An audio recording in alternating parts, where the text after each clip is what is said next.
Live in Corporate is brought to you by Pfizer. Every day, Pfizer colleagues work across developed and emerging markets to advance wellness, prevention, treatments, and cures that challenge the most feared diseases of our time. For more than 170 years, Pfizer has worked to make a difference for all of those who rely on them. Learn more at Pfizer.com.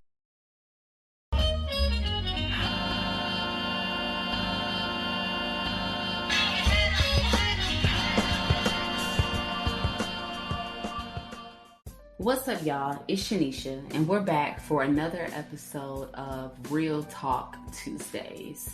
And for this episode, I think it's a little bit personal for me. And I say that as working as a woman, right? And then working as a woman in corporate, working as a woman in corporate who is a colored woman, black or brown. This one hits home as a little personal because for me, showing up every day as you, to be honest, maybe it's not just as true. Showing up as you, because when we think about showing up as you and who you are and all your fullness, right? That includes your tone, your skin tone, your tone of your voice, your facial expressions, how you wear your hair, what you wear, your nails, everything mattered and comes into account, right? And even for someone like me with a name of 9 letters, right? An urban name, right? As beautiful as it is. But there's a lot that goes into that, is showing up as yourself. And showing up as your full self when you go into the workplace. I'm not sure how many of you may contemplate what hairstyle or what color or design that you're going to get your nails when you go to work. What can you say in meetings? What can you not say? If you don't say anything, how is that taken? There's a lot. Sometimes even our silence can be perceived as something confrontational. So this episode is a little bit important to me, or more personal to me, because I think we really took a dive into showing up as you. And I'm excited for you guys to listen in, and I would encourage you, as much as you can allow yourself to show up as you, unapologetically you. Embrace who you are, embrace your name, embrace everything that you bring to the table, embrace those degrees or all the debt that may have come along with it. Embrace everything about you when you go into the workplace. So if you're listening to this while you're on your lunch break or driving into work, let's have a real conversation and just be genuinely honest about where we are as women of color in the workplace and where we have come from, where we are going, and the strides that we can take, and hold nothing back. Hold nothing back. I hope that when you hear this with an open heart, open mind, and that you definitely can relate.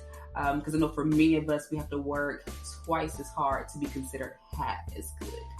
And I'm telling you now that you're more than good. So let's get into this episode.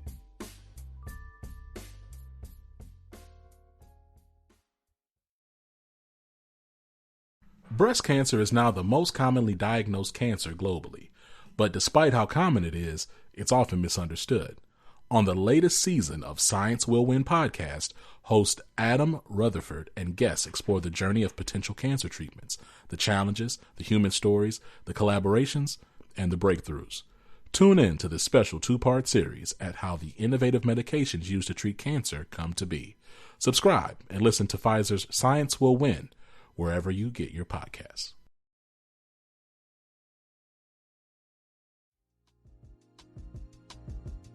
What's up, everyone? This is Sheneisha from Live in Corporate. I'm super excited today about our guest and our show title. I think this conversation, as I just mentioned to our guest, isn't had enough internally for many of our organizations. Of course, we're having it externally on many multimedia platforms, but I'm excited that Live in Corporate is having this conversation today. We're discussing women of color showing up as you in all of your glory, right? So our guest is a former senior executive and a corporate inclusive visionary. She challenges and redefines the status quo of leadership, success, and power by centering the experiences of women of color. As a senior partner at Deloitte, Our guest spent more than 20 years helping clients grow. She was also the U.S. managing partner of WIN, Deloitte's renowned women's initiative, and was the first Indian American woman and one of the youngest people to make partner in the firm's history. She did great things, guys. In 2020, she left Deloitte to co-found nFormation, a membership-based community for professional women of color. She's an executive fellow at Harvard Business School and a board member of Avarsara, India's first leadership academy for girls. The first, the few, the only, How Women of Color Can Be Redefined Power in Corporate Americas, our guest, that's her debut book, was published by HarperCollins in 2022 to international acclaim. She also has been featured on TED Talks. She's a speaker, has been featured in Forbes, Wall Street, Fortune, Financial Times, Harvard Business Review. Her TED Talk has almost 3 million views, guys, so you gotta check her out. So I'd like to welcome our guest, the only, Deepa Purushothaman. Deepa, welcome to the show. Thank you for having me. I'm excited to be here. Yes, you've done such amazing things. And guys, her bio, I mean, the true essence of who she is, I think you guys will get a little bit of that today. And of course on TED Talk as well, on YouTube. I've been stalking her out. she's amazing, right? I'm definitely a fan. So Deepa, how are you doing today? I'm good. It's finally nice and sunny in Los Angeles. So yes. I'm happy. It's beautiful. So let's just dive right in. What prompted the focus of centering of the experiences of women of color? What prompted that focus? Yeah, I think it was two things. I think it was one, my own experience, right? A lot of what you read in the bio being kind of an only and navigating spaces that were predominantly white, growing up, going to the schools that I went to, and then entering corporate America and not necessarily always seeing leadership models that looked like me. I don't think I knew it at the time, but because I didn't see it, I think I was always trying to figure out, so how do I show up? What do I look like? How do I give feedback? How do I lead?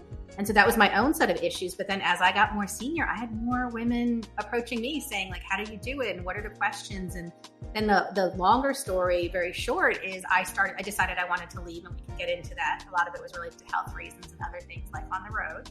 And when I decided I wanted to leave, I started meeting with women of color to figure out, like, what do I want to do next after 20 years in one company? And it turned into a series of dinners where I met with 300 of the most senior women of color in corporate America, basically across the country. And in these dinners, I thought I'm going to hear like one or two things that'll be interesting. I'm going to figure out what industry I go to. Instead, we'd be in rooms for 6, 7, 8 hours, like sharing stories and trading secrets. Because I think there was such a shared experience for women of color, regardless of industry and sector. And I think, like you said, 5 years ago now, when we were doing those talks, no one talked about these things. So it was one of the first times these really senior women would look at each other and say, like, I had this microaggression happen, and like 12 women in the room would say, me too. It was just really fascinating. And so it came out of those, my own personal experience, but just the volume of stories as a result of me trying to figure out, how do I leave this big job and what am I doing next? I think that's so major and so important. You touched on so many different things, like I'm just very interested, right? So it's like the microaggressions that happen at work, and then being able to have a safe haven to share what those experiences are. Because as you mentioned, sometimes you just may be the only person in your team, or even in your business unit. You could be the only woman of color. And it's like, okay, well, how do I navigate this space where I'm still showing up as me, but then also representing women like me, in case there was to be more, new hires, people onboarding or wanting to join the organization. Like, how do I continue to show up as myself and continue to keep the true essence of myself, but represent other women like me? And then how do I manage those microaggressions, right? To have that mental clarity once you leave work, because at the end of the day, once you experience that microaggression or whatever that experience is, you still have to perform, right? Like it never happened. So I know I mentioned in your bio about nFormation. Could you share with us about your previous experience with nFormation? I know currently it's transitioning out. Yeah. About that it's been a great 3 years. nFormation came out of those dinners that I mentioned. So my business partner at the time, she was my coach. We did these 12 dinners across the country, met these 300 women. We would end the dinners literally getting pushed out of the spaces because it's now 2 and 3 o'clock in the morning. And the women would say, this was the best conversation I've ever had, right? The best kind of group. And it was just casual dinner because we didn't have an agenda at the time. And when are you coming back? And nFormation was born out of those conversations. How do we create discussions like this for so many of us who are first and onlys? first Fuse and Onlys, right? This is what became the book. But at the time, this was pre-COVID, right? So, it was an interesting time, and then COVID happened. And so we tried to envision what could this become, online. And so the nFormation became an online community, an online platform where women of color came together. I remember we got together right after George Floyd's murder for the first time. We hadn't even announced we were going to be a company. And it was, I think, 4 days after his murder. And a lot of the women on our first call said their companies didn't even acknowledge what was happening in the world, right? And so we spent almost 2 hours, and there were lots of tears and lots of conversation. And so we just knew we needed to hold space. There was something starting to emerge about talking about how our experiences are different. You kind of hit on it in the first question. I think for a lot of us, we've been just told, just heads down and just kind of put up with it or tolerate it, or this is just the cost of doing business. And I think what we are, the moment that we're in is there's more stories coming out, there's more conversation. And what I like to say is there is something happening to First Fuse and Onlys where we talk about their trailblazing and their positive stories. We don't talk about the shadow side, the negative, the challenges. And if we don't talk about those, we can't change it. And I think that's the moment we're in. We're unpacking how pervasive the challenges are. And I don't think there's been history or space to talk about that. So nFormation became a place where women of color could come together. If you identified as a woman of color, you were invited in. And we did that for 3 years, and it was really amazing. I think during COVID especially, women needed that space. Mm-hmm. And just as women are returning to work, my business partner and I had some honest conversations because it felt like it was harder for women to show up on Wednesday afternoons. And so we just pivoted. So we're both going to work on women of color topics, but just in different containers, just the online. We're going to have to rethink the business model again. But it's been an amazing 3 years. We did amazing research focused on women of color with Billie Jean King and her leadership initiative. The TED Talk came out of that. We held space for, safe space conversations, and also just really push some companies on how do you want to think about this differently? So it's been a great experience. And I don't think our work is done. It's just evolving into the next thing. So. I definitely would say it's evolving, and it has to evolve. I think that is one of the most phenomenal spaces for women to be able to share. And when you mentioned the initiation of nFormation, right after George Floyd, I can imagine how powerful those conversations were in the room, right? And how significant those tears were that were shared.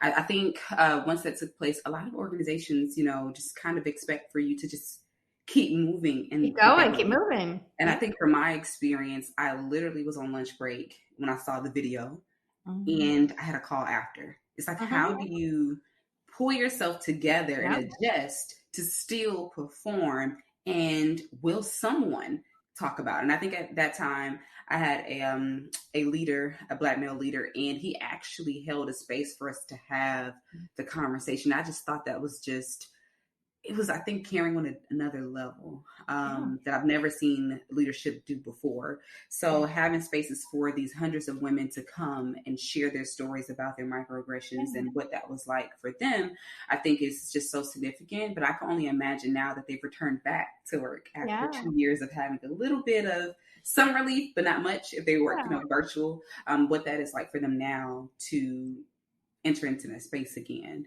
And then it's been mixed. I mean, there are what some women shared with us. It's sad for us to be retiring kind of, the container.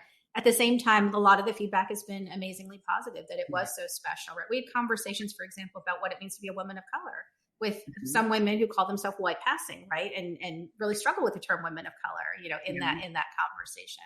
We had conversations after Naomi Osaka retired, does that give us all permission to, take care of ourselves? So it was just these conversations that I think we all think about, but I've never seen women come together and have. And so it just felt really special and really important. Definitely special, right? Because those may be conversations that you may have if you have a sister or, family. Or girlfriends, right?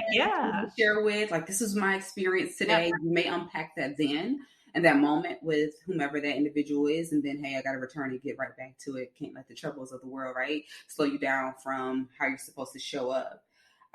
Could you share with us what is showing up as you look like for women of color? And then the second part of that is, how do we bring our whole self to the office or even remote?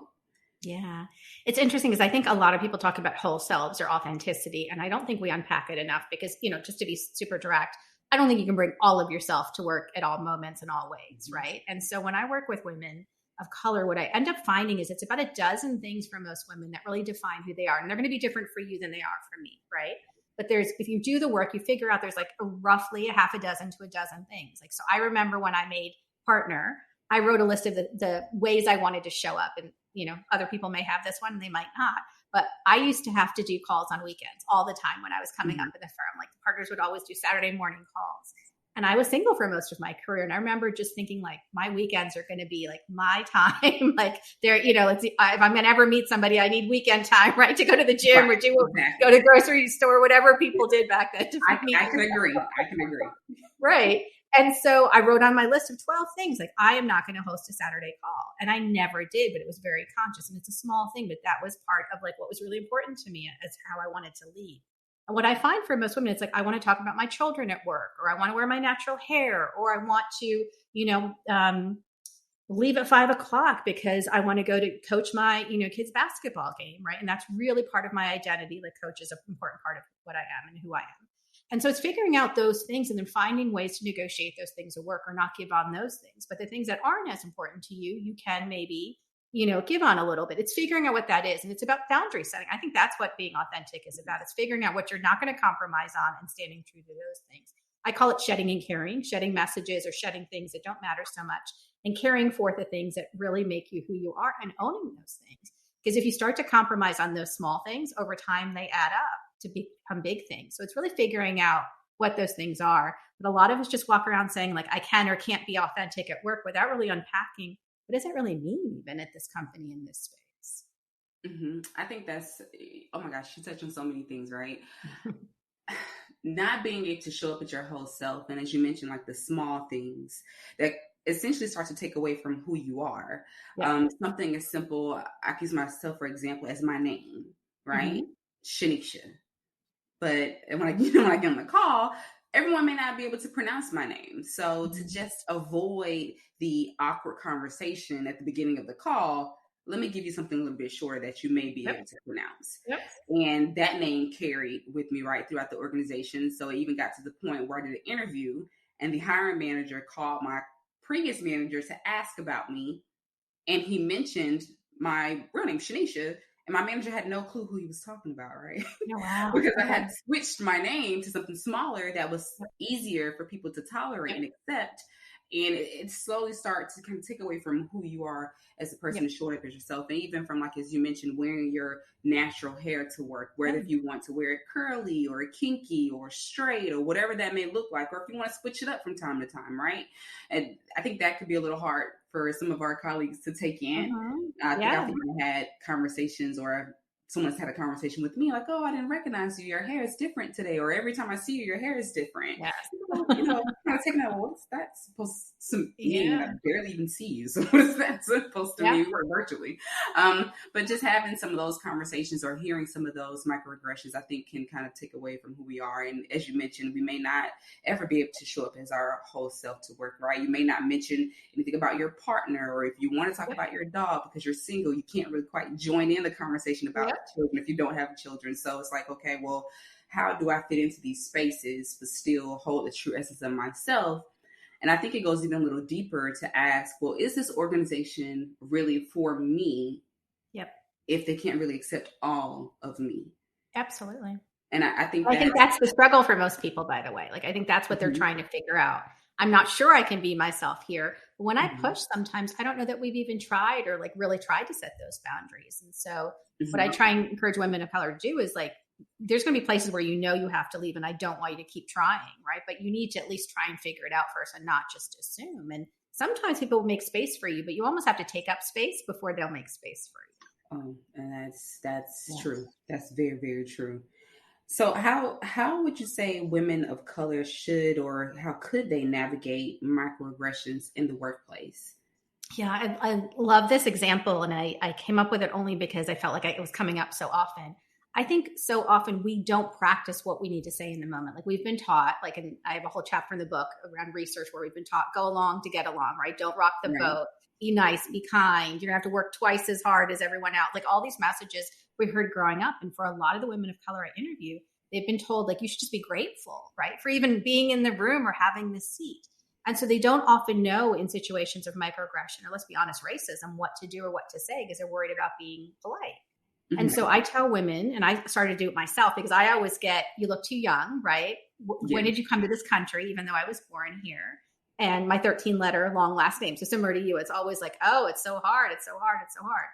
And so I started to write out what I was going to say and then practice saying it. And I ended up meeting a young woman. So I want to say she was 22 or 23. And she said, Deepa, your name's not that hard. People have learned how to say Arnold Schwarzenegger's name. They can learn how to say your name. And so I started using that. So it became one of my responses. And then you have to practice saying it too, because in the moment of microaggression or racism, we get really shameful. Like the shame turns on ourselves and we get really quiet a lot of the time. And so practice saying those responses out loud. And so it's about boundary setting again, but it's some of this is practice. I'm not saying all of it is, but it's like we haven't been taught how you can hold your own, how you can be authentic, how you can say no to people, and how you can push back and say that's not acceptable. But there are ways to do it in the work context as well. And I think we're sometimes better at doing it out in the public. Like if we get cut off in line at the grocery store, we don't think about doing it at work. And so I think it's practicing those kinds of responses, not just writing it out, but literally practicing. And so I tell women or people listening, you kind of, if you think back, know for the last 6 months, these are the things that have come up for you a couple of times. And just spend a half an hour. What do you wish you had said? And then practice saying it. And then next time it comes up, know that that's what you're going to say. I think that's so true, because in those moments, like you said, if we're outside of work, it's all good. Yeah. So whatever comes to mind, right? We're really good at it. It's like, okay, this is where I get my check. This is where I get my benefits. Do I really want to challenge the status quo in this moment and disrupt everything, right? And then I think even for, as you mentioned, for women of color, most times you don't want to be perceived as the angry whatever person, right? So it's like, okay, well, I have to adjust my face. If you're virtual remote, turn your camera off. You know? Don't ever want to be offended if, you kind of have the facial, the eyes and however, and people can perceive it the wrong way. But it's like, okay, no, like this is not okay. If this was done to you, how would you feel? But of course, in that moment, we never, kind of take that into account. And then thinking of what to say, I think most times we'll just opt for silence and then have that special moment later with someone else to share that we can trust, a safe place to let those things out or release. So it's difficult. Yeah. And you even started with this. Like, I think the other thing to understand is research suggests we hold on to negative comments 4 times as long as positive comments. And as women of color, if we don't say something in a moment, we'll spend the entire next 2 days wondering, why didn't I say something? If we do say something, we'll start to pick apart what we said. And so it's really normal. And so just getting really comfortable how you can, how you can respond so you don't get in that moment and get caught flat-footed, I think is just it's a power play. And it's a way that we can, all my work is about taking our power back. So in those moments, it doesn't feel like it's taken from us. And I think even for someone, our listeners listening again, to think, okay, well, how do I practice? How do I prepare? Do I really want to write out these situations? No, you really may want to, because as you mentioned, these things have occurred before. This is the first time you've heard it. It won't be the last time you'll hear it, right? And then just being prepared in those moments, because as I was going to ask for our next question is, like, for women of color, is it our responsibility to coach our peers concerning microaggressions? Like, hi, whoever, what you said, and then so on and so forth. Like, how do we coach them? Is it our responsibility to even do so? Many of the organizations have started the push, quote unquote, to increase diversity, right? And then to increase minority of marginalized people or women of color in their organizations. So is it the organization's responsibility? Is it our colleagues' responsibility? Is it our responsibility to help coach through microaggressions? Like, what are your thoughts there? Yeah.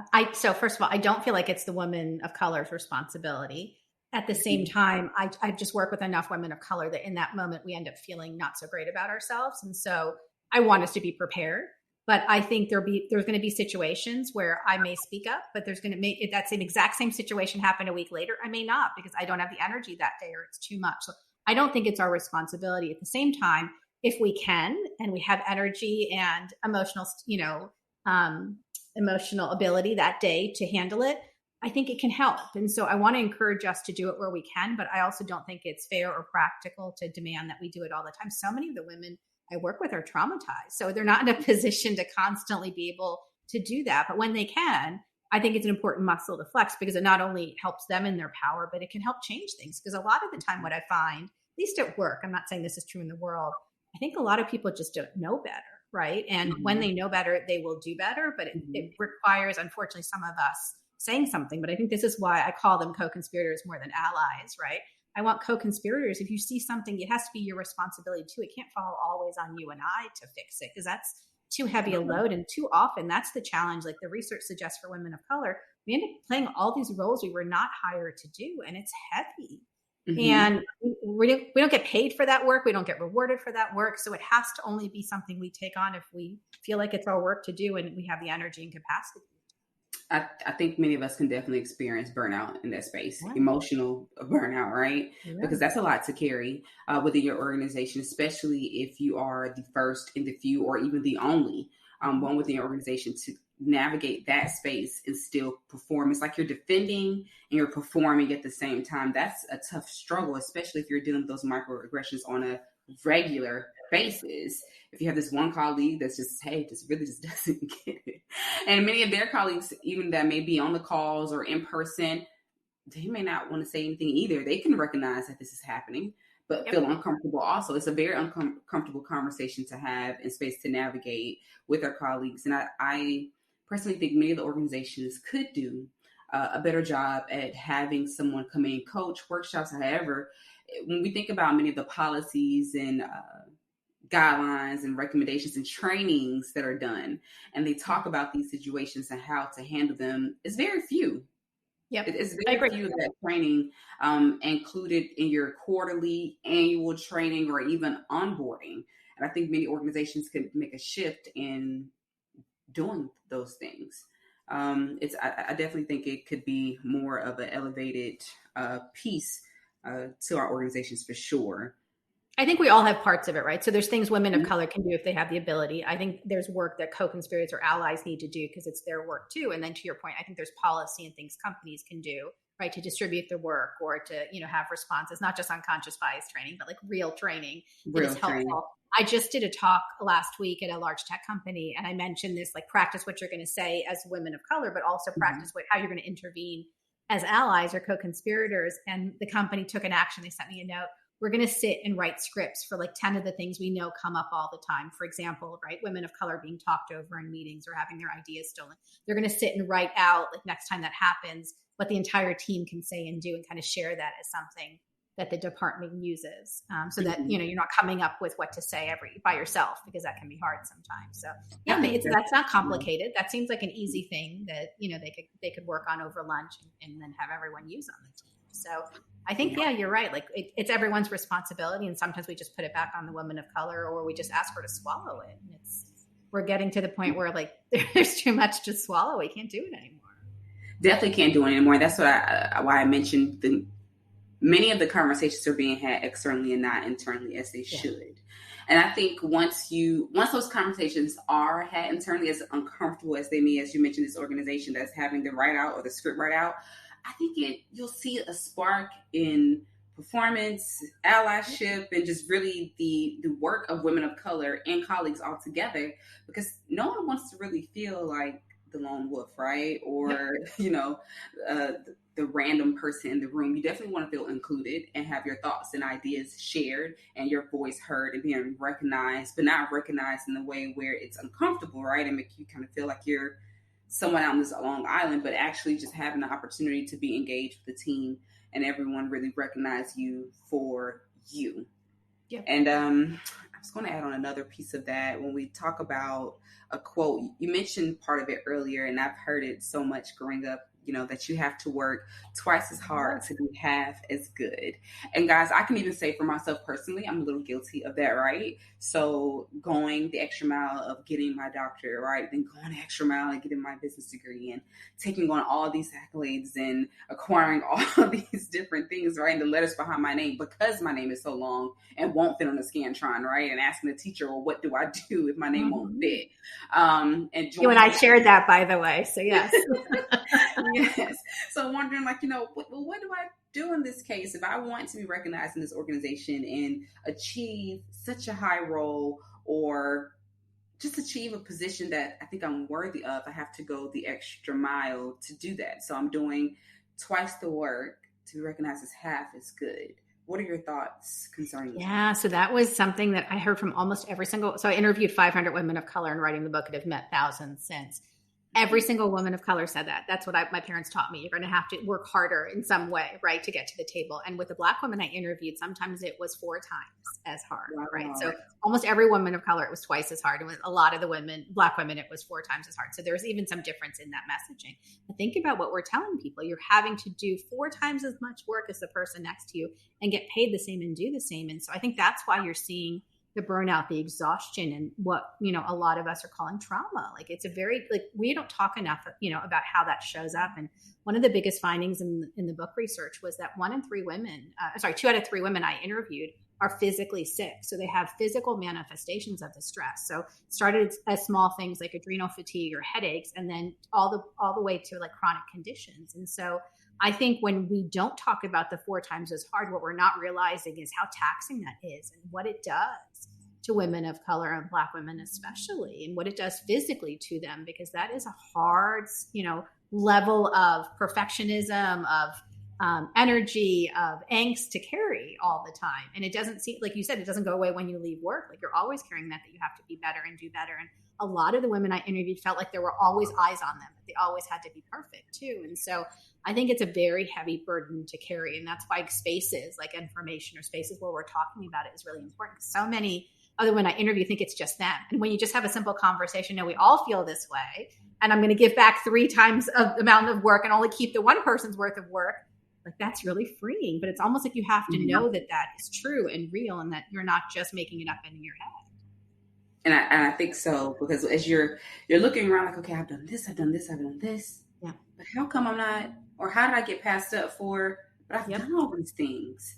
And, I've went to school and acquired all this debt for, these extra degrees or whatever. I've gotten these certifications, but how come I didn't get it? Or how come I was second runner up for the role? And I think you mentioned a very good point, the swallowing it, right? The not being able to have the conversation, or just kind of withholding it and then just going with the flow of things. I think a lot of women of color are experiencing that burnout. And if you don't have a safe haven and space to share it, then it's like, okay, what else more can I do? So I definitely encourage many of you that are listening, women of color, to find organizations or spaces where you can have that safe space to release, because there's a lot to carry. And especially for Black women of color, I did not know that 4 times is hard. Yeah, 4 times is pretty common. Yeah. And I would even say, like, the other thing is, I also do research on women just in general. I think a lot of us who are first fews and onlys, even as women, we're lonely because we're so busy, right, trying to get to the seat, keep the seat. And then we're also trying to balance all the plates in our personal life, right? A lot of the women I work with are moms too, right? Trying to make their families work or taking care of elderly parents. And so there's this whole other, list of activities. And so they just don't have time for friends, right? Don't have time for spaces where they can build those relationships. They're just really lonely. And so this combination of overwork, perfectionism, and then loneliness is like the trifecta of why I think we're in this moment where so many women are opting out or saying this is too hard. Yeah, I can definitely see that. And then when we think about for those who are seeking mental health care, I think that's extremely important too, to be able to have that space, because like you said, you're balancing so much. And I think for some women, and even like myself, to take a moment to stop and really break these things down or unpack all these things. I think for us, we're like, I just don't have time for that. Like, I could cry for hours, which is not realistic. Yeah. So and in moments it's important, because I think if you don't have the release, right? I mean, what we're talking about, just to get a little bit scientific for a second, is like your adrenals are on in those situations where it's heightened stress, you're working harder, you're feeling like you're always being watched. And that leads to the crash, because it's fight or flight. That's what's happening to a lot of women of color. They're always in that like heightened anxiety state at work. And so if you never talk about it, if you don't release it, like something's chemically going to happen to your body.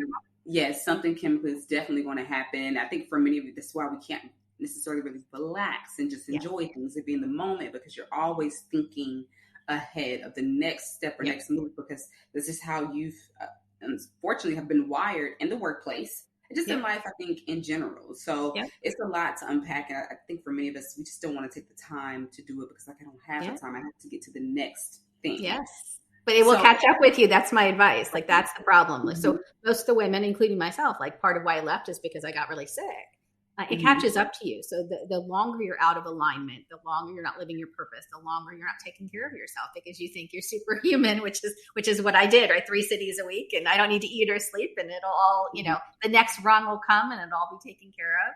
it does catch up with you. So I think that's a lesson. Like, how do we get more women of color to address what they need to address before crisis? That's really what my work is about these days. Oh, it's phenomenal work. And I definitely encourage you to keep going, which I know that you will. You look phenomenal. So I'm glad you're in good health now.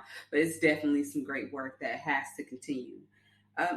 For many of the women who are experiencing burnout at work or have gotten to that place where, hey, I just can't release, it's too much, right? How do we recognize our value isn't a value to our organization? And how do we progress forward? Yeah, I mean, I think you get to the point where you're pushed so hard where you realize like this is costing me, right? And I think we have all grown up in this system, in this culture where we've been taught to sacrifice, and you have to trade time with your family or trade your health or trade sanity, right, to get to the next rung. I think what happened with COVID is we started to really look at that brainwashing differently and realize that that's not true. I also think companies are realizing like if people aren't healthier or, mentally doing well, they're not giving their best to work. So from a company standpoint, it makes sense that you want your employees to be healthy and happy, within reason. Meaning we can't have everyone, I don't know, drunk at work all the time, right? I mean, happiness is like, has to within like a work element or work realm. But I think that they understand the value of that. But I think as individuals, we also have to start to get to realize like if we're not healthy and happy, like we're not giving ourselves the best work experience, we're not thriving, we're not going to be able to stay at the next level. The next promotion after that's not going to come. And so it's really understanding like where you are and that we are our best selves when we're healthy and whole. And that's really, I think, what we're all striving for. How do we belong and how do we feel whole in the jobs that we have? And how do we also just start to look at success differently? I used to think of success separate from health. And for me now, I realize like health and success are so tied together in a way that I don't think I understood 10 years ago. And I think a lot of us are coming to that understanding and that reality is that like those are not separate topics. And, if we're not feeling good about ourselves, and it's really hard to be happy with our work lives. I think that's so true. I remember in my time doing pharmacy school, most of the time they were always tell us, oh, when you look good, you feel good. So, right. And I think that's like embodying everything, like holistically, like really taking care of yourself, whether that's meditation time or whether that's time that you spend at the gym or going for a walk or, watching what you eat, what you take in, and then even some of the things that you may intake from social media, just all these things that can shift your perception of yourself, how you think about yourself or how you perceive situations, just in totality, your whole self. So I think it's extremely important. And for many of the women that may not recognize like what your value is, to take a moment, just as you mentioned, how to write out those responses to those microaggressions. Okay, writing out your value that you bring for yourself, your family, and for your organization to really see whether or not this organization really values you, and then what you want to do as you progress forward. We've had like such an in-depth conversation. I think there's still like so much more to unpack. I feel like I could talk to you forever.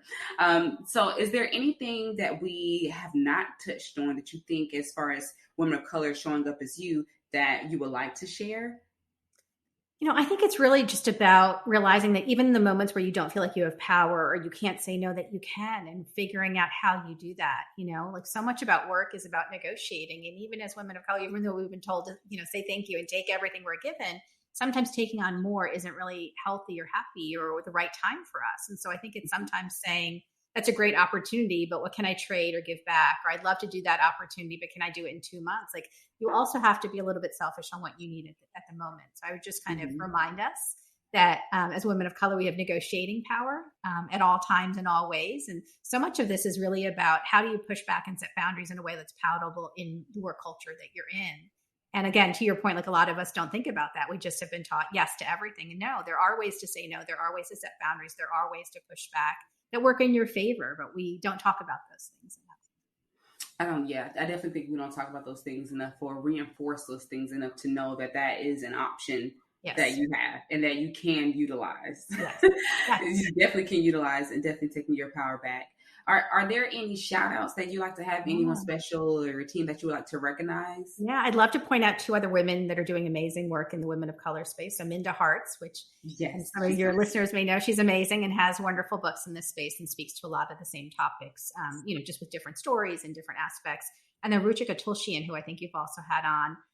did Inclusion on Purpose, right? And it's a book more for companies, but about women of color and what companies can do. And so they're just two women that all of us are trying to, make space and tell stories in this space. And we need more of us doing that, not less. So I look forward to the next set of books and women talking about this as well. Yes, I would love to see all three of you together for a panel. I think that would be a powerhouse. You guys would definitely pack out the place. I don't know if there's an arena big enough for the intake that you guys will have. So, I mean, you guys are doing amazing, amazing work.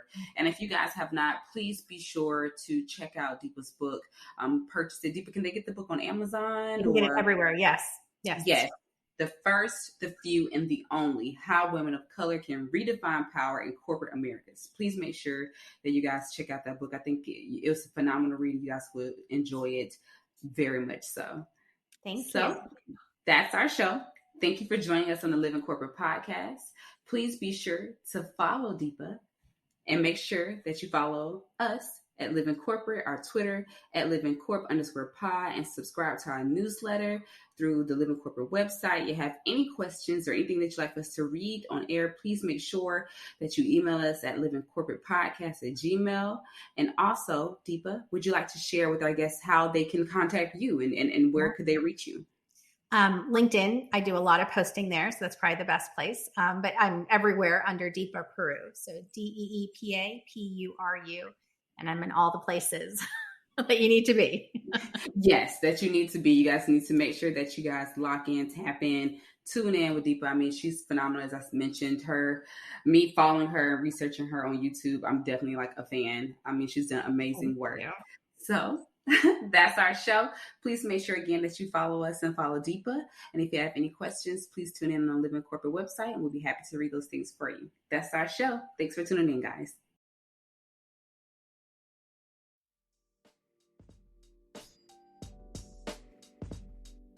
Okay, y'all. So, as I said, that episode was personal to me.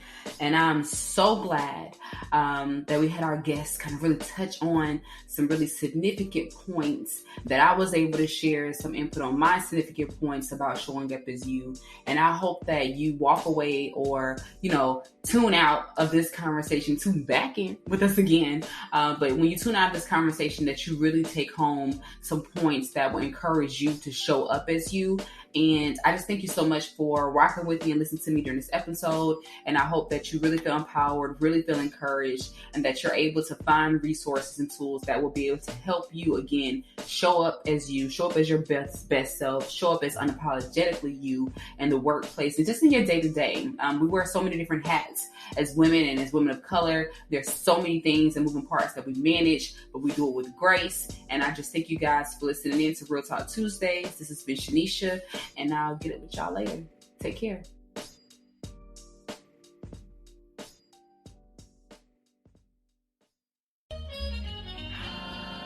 Living Corporate is a podcast by Living Corporate LLC.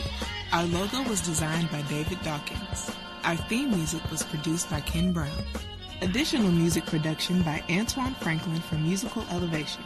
Post-production is handled by Jeremy Jackson. Got a topic suggestion? Email us at livingcorporatepodcast@gmail.com. You can find us online on Twitter, Facebook, Instagram, and living-corporate.com. Thanks for listening. Stay tuned.